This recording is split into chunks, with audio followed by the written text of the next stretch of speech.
যদি পিন্দনত থাকে পাটানি আরও সাথতে যদি থাকে সিলভার কালারের জুয়েলারি, তাহলে আমার কুচরাজবংশী চিংড়িগুলোকে আরও কি লাগে, হয় না? না হয়। আমরা চিংড়ি মানুষগুলো মেলা বাড়িত গেলে কোনো জায়গার চকু না গেলেও আমার সিলভার কালারের জুয়েলারিগুলোর উপরে কিন্তু চকু অবশ্যই যাবে।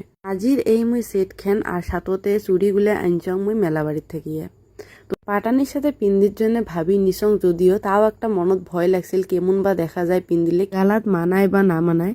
কিন্তু বিশ্বাস করো, যোনটা ভাবি নিসং মুই উঠে একেবারে মোর ভুল আছিল, কারণ এত সুন্দর যে মানাইছে তোমরাগুলি নিজে একবার দেখি নাও। আর খালি মেলাবাড়ি বলি না হয়, কোনোটাই থেকে কোনো একটা বস্তু যদি আমরা মন করিয়ে আনি, তারপরে ওই বস্তুখান যদি কোনো আমার ড্রেসের লগত বা আমরা যেমন করে সাজি চাই ওই হিসেবত মিলিয়ে যায়, তাইলে আমার মনে যোনটা শান্তি লাগি যায় ওইটা কিন্তু খালি আমরা চেংড়ি মানুষগুলো ফিল করি পাই। আর খালি খোলা চুলিতে না হয়, এই সেটটাই কিন্তু একদম চুলি বান্ধার পরেও খুব সুন্দর একটা লুক দিছে। তোমরাগুলো নিজে দেখি নাও আর কেমন লাগে।